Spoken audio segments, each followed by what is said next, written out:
दे रहे, तोहफा दे रहे हैं बहन जी को, एक सोने का मुकुट। सभी लोग बहुजन समाज पार्टी जिंदाबाद, बहुजन समाज पार्टी जिंदाबाद, जिंदाबाद। जी आप संघर्ष करो, जी आप आगे बढ़ो। बीएसपी की क्या पहचान, बीएसपी की क्या पहचान, कुमारी बाई दिल्ली जिंदाबाद, जिंदाबाद, कुमारी बाई दिल्ली जिंदाबाद, जिंदाबाद, बहुजन समाज पार्टी जिंदाबाद, जिंदाबाद। जी आप संघर्ष करो, हम आपके साथ, जी आप आगे बढ़ो, हम आपके साथ हैं। हमारे बीच में बहुजन समाज पार्टी की राष्ट्रीय अध्यक्ष,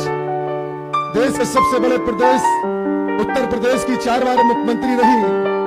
दलितों, पिछड़ों, मुसलमानों के साथ साथ सर्व समाज की नेता मान्य बहन जी हमारी आ चुकी है। मैं बड़े अदब के साथ मान्य बहन जी से गुजारिश करते हैं कि इस जन सैलाब को संबोधित करने का कष्ट करें। मान्य बहन जी, बहुजन समाज पार्टी जिंदाबाद। बहन जी तुम संघर्ष करो, बहन जी आप आगे बढ़ो, बहन जी आप संघर्ष करो, बहन जी आप आगे बढ़ो। बहुजन समाज पार्टी जिंदाबाद, बहुजन समाज पार्टी जिंदाबाद। बीएसपी की क्या पहचान, बीएसपी की क्या पहचान, बहुजन समाज पार्टी जिंदाबाद। मान्य बहन जी हमारे बीच में संबोधित करने की कोशिश करें। मान्य बहन जी, बीएसपी की इस चुनावी जनसभा में इकट्ठा हुए पार्टी के सभी छोटे बड़े पदाधिकारी एवं कार्यकर्तागण, आज आप लोग देश में व यहाँ आपके उत्तर प्रदेश स्टेट में भी लोकसभा के लिए हो रहे आम चुनाव में अपनी पार्टी के उम्मीदवारों के समर्थन में मुझे सुनने के लिए यहाँ इकट्ठा हुए हैं, तो इसके लिए मैं आप सभी लोगों का हार्दिक दिल से आभार प्रकट करती हूँ। वैसे आप लोगों को ये मालूम है कि हमारी पार्टी कांग्रेस, बीजेपी व अन्य किसी भी विरोधी पार्टी तथा गठबंधन आदि के साथ मिलकर नहीं, बल्कि अकेले ही अपनी पार्टी के बलबूते पर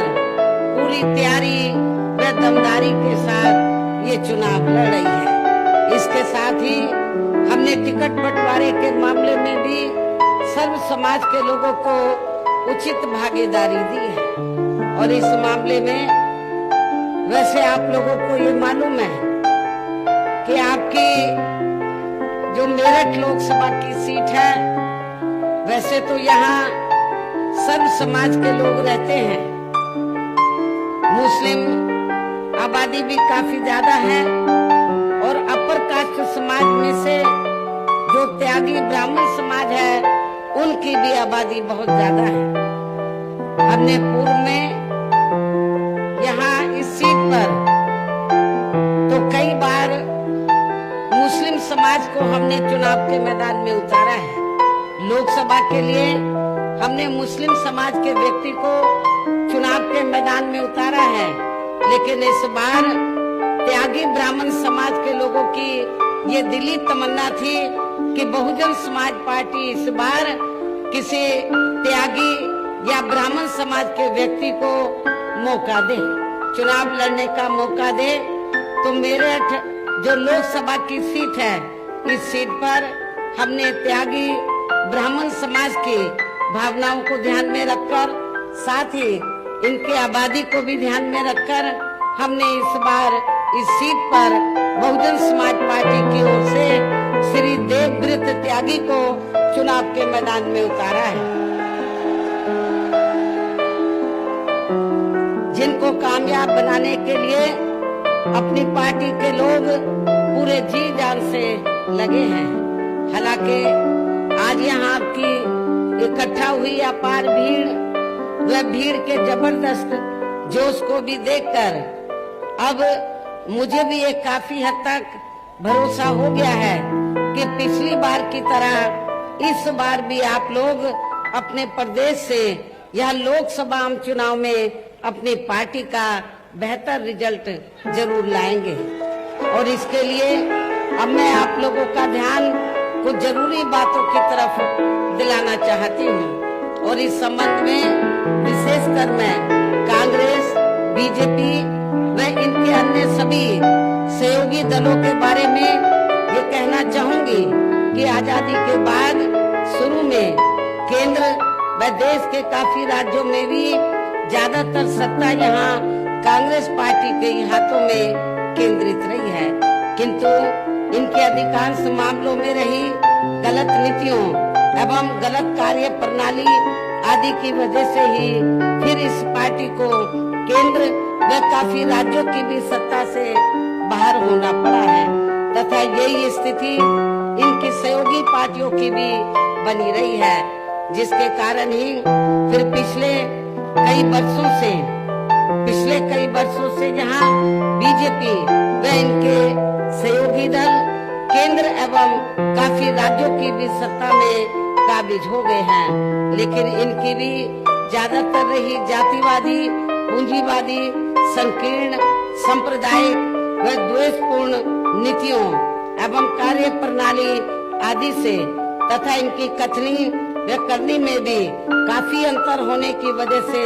अब ऐसा लगता है इस बार ये भारतीय जनता पार्टी भी केंद्र की सत्ता में आसानी से वापस आने वाली नहीं है, बशर्ते यदि ये चुनाव इस बार फ्री एंड फेयर होता है तथा आम चर्चा के मुताबिक वोटिंग मशीनों में भी कोई गड़बड़ी आदि नहीं की जाती है। और वैसे भी इस बार चुनाव में इनकी कोई भी पुरानी एवं नई चल रही नाटकबाजी, जुमलेबाजी व गारंटी आदि काम में आने वाली नहीं है, क्योंकि अब देश की जनता काफी हद तक इस बात को समझ चुकी है कि इनकी पार्टी ने अब तक देश के विशेषकर गरीबों, कमजोर तबकों, मध्यम वर्गीय एवं अन्य मेहनतकश लोगों को जो इन्हें अच्छे दिन दिखाने के असंख्य प्रलोभन भरे वायदे किए हैं तथा अनेकों हवाई व कागजी गारंटी आदि भी दी है, तो उनका जमीनी हकीकत में अभी तक इन्होंने लगभग 1/4 हिस्सा भी कार्य पूरा नहीं किया है, बल्कि इसके स्थान पर इनका ज्यादातर समय व ताकत भी यहाँ इनके अपने चहेते रहे बड़े बड़े पूंजीपतियों एवं धन्ना सेठों को ही ज्यादा से ज्यादा मालामाल व धनवान आदि बनाने में तथा उन्हें हर स्तर पर छूट देने व बचाने में ही लगी रही है, जिनके अधिकांश आर्थिक सहयोग से ही ये पार्टी व अन्य पार्टियां भी अपना संगठन चलाती हैं तथा चुनाव आदि भी लड़ाती हैं, जिसका काफी कुछ खुलासा बॉन्ड की आई रिपोर्ट से भी हो जाता है। इसके साथ ही अब ऐसा लगता है कांग्रेस पार्टी की तरह ही बीजेपी ने भी केंद्र की तमाम सरकारी जांच एजेंसियों का लगातार ज्यादातर राजनीतिकरण ही कर दिया है। इसके अलावा देश के किसान वर्ग भी वर्तमान बीजेपी की सरकार में शुरू से ही अपनी विभिन्न समस्याओं को लेकर काफी ज्यादा दुखी व परेशान रहे हैं और अभी भी हैं, जबकि यूपी में 4 बार हमारी पार्टी की रही सरकार ने इनके हितों का भी हर स्तर पर विशेष ध्यान रखा है। हमने अपनी चारों हुकूमतों में किसानों को खेती करने के लिए समय से सस्ते साधन हमने उपलब्ध कराए हैं। इसके साथ ही इनकी हर फसल का उचित दाम भी हमारी सरकार ने दिया है। और आपके पश्चिमी यूपी में गन्ना काफी पैदा होता है।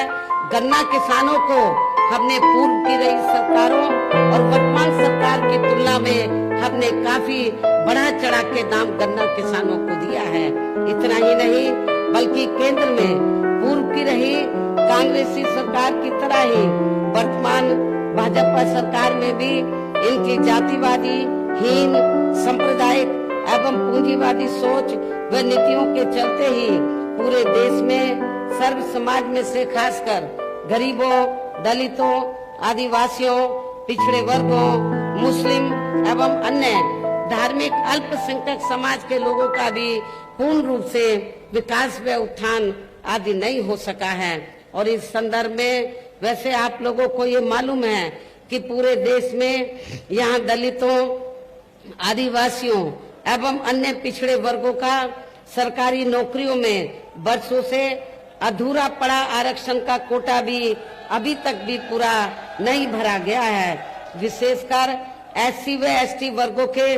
सरकारी कर्मचारियों का पदोन्नति में आरक्षण भी अब काफी हद तक प्रभावहीन ही बना दिया गया है। और मैं एससी एसटी वर्गों के कर्मचारियों को यहाँ ये भी बताना चाहती हूँ कि जब यूपी में समाजवादी पार्टी के नेतृत्व में सरकार थी तो इस सरकार ने एससी एसटी वर्गों के सरकारी कर्मचारियों का पदोन्नति में आरक्षण बिल्कुल ही खत्म कर दिया था। क्या एससी एसटी के कर्मचारी वर्ग या इस वर्ग के जो लोग हैं क्या ऐसी पार्टी को एक भी वोट देकर अपना खराब करेंगे जो पार्टी आपके आरक्षण को खत्म करने के लिए पूरे जी जान से लगी हुई है? और वो सपा नहीं चाहती है एससी एसटी वर्गों के लोगों को आरक्षण का पूरा लाभ मिले। और इतना ही नहीं, जब इसके बिल को प्रभावी बनाने के लिए हमने राज्यसभा में संशोधन विधेयक हमारी पार्टी द्वारा सरकार पर काफी दबाव बनाकर जब ये विधेयक आया तो समाजवादी पार्टी के सांसदों ने इस बिल को ही फाड़ दिया था पार्लियामेंट के अंदर। अब आप खुद बताइए कि ऐसी समाजवादी पार्टी दलितों का, शोषितों का क्या वो भला कर सकती है? और इतना ही नहीं, इन वर्गों में जन्मे संतों, गुरुओं और महापुरुषों के नाम पर जो हमने जिले बनाए, यूनिवर्सिटी बनाई और पार्क आदि बनाए, अनेकों संस्थानों के नाम रखे, वो भी ज्यादातर समाजवादी पार्टी की सरकार ने बदल दिए थे। साथ ही केंद्र व राज्यों में भी विरोधी पार्टियों की रही सरकारों में इन सभी वर्गों को प्राइवेट सेक्टर में आरक्षण दिए जाने की व्यवस्था किए बिना ही इनकी सरकारों के ज्यादातर सरकारी कार्य अब प्राइवेट सेक्टर के जरिए ही इनके बड़े बड़े पूंजीपतियों व धन्ना सेठों आदि को ही दिए जाने के कारण अब इनको पूरे देश में आरक्षण का बहुत कम ही लाभ मिल पा रहा है। इसी प्रकार इनका इन और मामलों में भी शोषण व उत्पीड़न आदि होना अभी तक भी बंद नहीं हुआ है। इसके साथ साथ मुस्लिम व अन्य धार्मिक अल्पसंख्यक समाज के लोगों की भी हालत हर स्तर पर काफी ज्यादा खराब व दयनीय ही बनी हुई है, जिसका काफी कुछ खुलासा सच्चर कमेटी की रिपोर्ट में भी किया गया है। इतना ही नहीं बल्कि पिछले कुछ वर्षों से केंद्र व अधिकांश राज्यों में भी बीजेपी व आरएसएस की सरकारों के चलते हुए अब इनका विकास एवं उत्थान आदि होना भी काफी हद तक बंदशाई हो गया है। आए दिन इन पर खासकर हिंदुत्व की आड़ में हो रही जुल्म जाति भी यह काफी ज्यादा चरम सीमा पर पहुंच चुकी है। इनके साथ साथ अपर कास्ट समाज में से विशेषकर गरीब लोगों की भी हालत हमें कोई खास अच्छी नजर नहीं आती है। इनकी गलत कृषि नीतियों के कारण किसान वर्ग भी आए दिन आंदोलित ही बना रहता है। साथ ही इनकी गलत आर्थिक नीतियों की वजह से देश की अर्थव्यवस्था पर भी इसका काफी बुरा प्रभाव पड़ा है, जिससे यहाँ विशेषकर छोटे एवं मध्यम वर्गीय व्यापारी वर्ग भी काफी ज्यादा दुखी व परेशान हैं। और अब केंद्र में पूर्व की रही सरकारों की तरह ही वर्तमान भाजपा सरकार में भी यहाँ पूरे देश में गरीबी, बेरोजगारी एवं महंगाई आदि भी लगातार काफी ज्यादा बढ़ रही है। देश में हर स्तर पर फैला भ्रष्टाचार भी अभी तक खत्म नहीं हुआ है। साथ ही अपने देश की सीमाएं भी अभी तक पूरे तौर से सुरक्षित नहीं हैं। ये भी बड़ी चिंता की बात है। ऐसे में अब आप लोगों को देश में हो रहे लोकसभा चुनाव में कांग्रेस, बीजेपी व इनकी सहयोगी पार्टियों को भी केंद्र की सत्ता में आने से जरूर रोकना है। जिनकी गलत नीतियों व गलत कार्य प्रणाली आदि को आप लोग काफी हद तक आजमा भी चुके हैं। ऐसी स्थिति में अब ये विरोधी पार्टियां इस चुनाव में भी किस्म किस्म के साम, दाम, दंड भेद आदि अनेकों हथकंडे इस्तेमाल करके केंद्र की सत्ता में आने की पूरी कोशिश में लगी हैं, जिनसे अपनी पार्टी के लोगों को हर स्तर पर काफी ज्यादा सावधान रहना है। और इस मामले में विरोधी पार्टियां अपने अपने पक्ष में हवा बनाने के लिए खासकर मीडिया, ओपिनियन पोल व सर्वे आदि का जो बड़े पैमाने पर इस्तेमाल कर रही हैं, तो उनसे भी अपनी पार्टी के लोगों को बिल्कुल भी गुमराह नहीं होना है। इसके साथ ही विरोधी पार्टियों के विभिन्न रूपों में जारी किए गए इनके हवाई व प्रलोभन भरे चुनावी घोषणा पत्रों एवं वायदों आदि के बहकावे में भी अपनी पार्टी के लोगों को कतई भी नहीं आना है, जिन्हें ये पार्टियां चुनाव खत्म होने के बाद ज्यादातर अमल में नहीं लाती हैं और अब जिन पर से देश की जनता का अधिकांश विश्वास ही उठ गया है। यही खास वजह है कि हमारी पार्टी किसी भी चुनाव में अपनी पार्टी का कोई भी चुनावी घोषणा पत्र आदि जारी नहीं करती है। वैसे भी हमारी पार्टी किसी भी मामले में कहने में बहुत कम बल्कि कार्य करके दिखाने में ही ज्यादा विश्वास रखती है। और इस बात का सबसे बड़ा सबूत ये है कि उत्तर प्रदेश में 4 बार हमारी पार्टी के नेतृत्व में रही सरकार ने चुनाव में अपनी पार्टी के बिना कोई जारी किए गए चुनावी घोषणा पत्र के ही प्रदेश व आम जनहित में काफी कुछ ऐतिहासिक कार्य करके दिखाए हैं। जबकि इस मामले में हमारी पार्टी का ये कहना है, यदि इन पार्टियों के स्थान पर केंद्र में हमें अपनी पार्टी की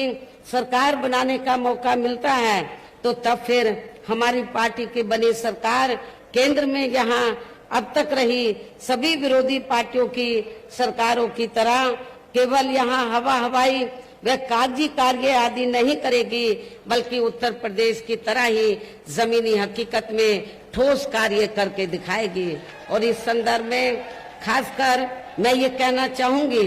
केंद्र द्वारा देश में पिछले कुछ समय से अति गरीब परिवारों को अस्थायी तौर पर फ्री में जो थोड़ी सी खाद्य सामग्री दी जा रही है, तो उससे इनका स्थायी तौर पर भला होने वाला नहीं है। और वैसे भी इनकी ये जटिल समस्या देश में हर हाथ को काम देने से ही केवल दूर हो सकती है, जिसकी तरफ हमारी पार्टी की बनी सरकार विशेष ध्यान देगी। साथ ही देश में पिछले काफी वर्षों से आए दिन बढ़ रही गरीबी, बेरोजगारी व महंगाई आदि से भी जनता बहुत ज्यादा दुखी व परेशान है, जिसे भी आर्थिक नीतियों में तब्दीली करके फिर जरूर दूर किया जाएगा। हिंदुत्व की भी आड़ में, धर्म की भी आड़ में पिछले कुछ वर्षों से खासकर मुस्लिम समाज के लोगों का द्वेष की भावना से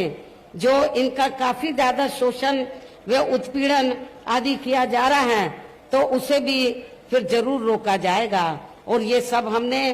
अपनी यूपी की रही सरकार में करके भी दिखाया है। इसके अलावा हमने यूपी में सर्व समाज में से गरीब एवं बेरोजगार लोगों को बेरोजगारी भत्ता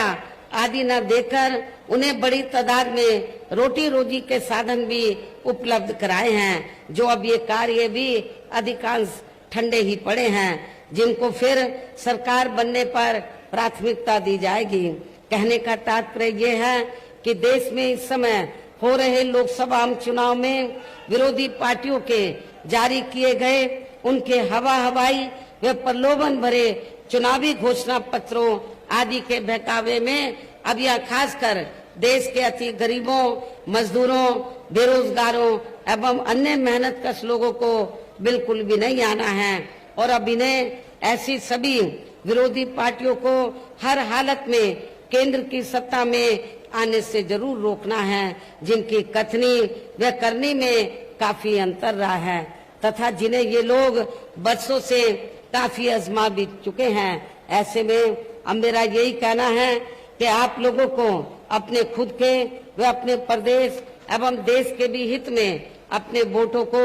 यहाँ कांग्रेस, बीजेपी व अन्य विरोधी पार्टियों को न देकर केवल यहाँ अपनी एकमात्र हितैषी पार्टी बहुजन समाज पार्टी को ही देना है, जो ये पार्टी उत्तर प्रदेश की तरह ही केंद्र में भी अपनी पार्टी की सरकार बनने पर फिर पूरे देश में यहाँ अपनी पार्टी की सर्वजन हिताय व सर्वजन सुखाय की नीतियों पर आधारित ही सरकार चलाएगी। इसके साथ साथ केंद्र से जुड़ी आपके क्षेत्र की जो भी यहाँ स्थानीय समस्याएं होंगी तो उन्हें भी फिर दूर करने का हर संभव पूरा प्रयास किया जाएगा। और इस मामले में आप लोगों को ये मालूम है कि आप लोगों की लंबे अरसे से ये मांग रही है कि इलाहाबाद जो हाई कोर्ट की जो बेंच है तो वो आपके मेरठ में भी बननी चाहिए। लेकिन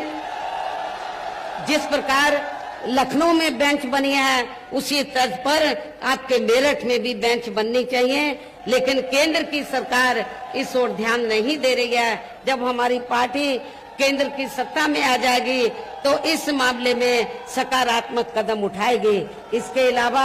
आपका जो पश्चिमी यूपी है तो ये क्षेत्र, इस क्षेत्र को ज्यादा से ज्यादा विकसित करने के लिए हमारी पार्टी शुरू से ये चाहती है कि पश्चिमी क्षेत्र को मिलाकर अलग से स्टेट बनाया जाए। हमने असेंबली से प्रस्ताव पारित कराकर केंद्र की सरकार के पास भेजा था, लेकिन केंद्र की सरकार ने उसे अमल में नहीं लाया। जब केंद्र में हमारी पार्टी सत्ता में आएगी तो आपके पश्चिमी यूपी को अलग से स्टेट बनाया जाएगा।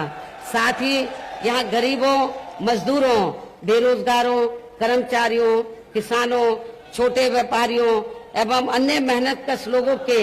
हितों का भी विशेष ध्यान रखा जाएगा। सर्व समाज में से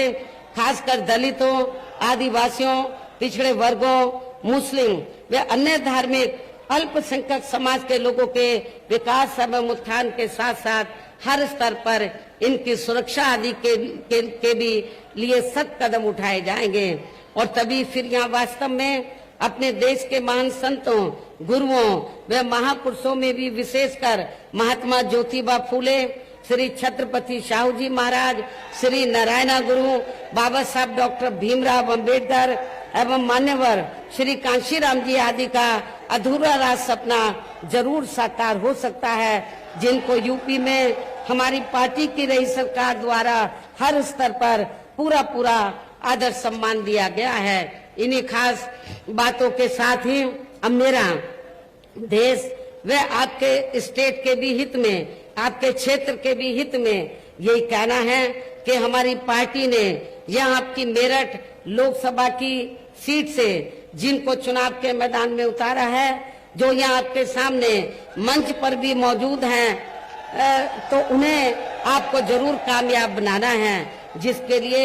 यहाँ पार्टी के सभी स्तर के छोटे बड़े पदाधिकारी एवं कार्यकर्तागण आदि पूरे जी जान से लगे हैं। और अब अंत में मेरा यही कहना है कि आप लोगों को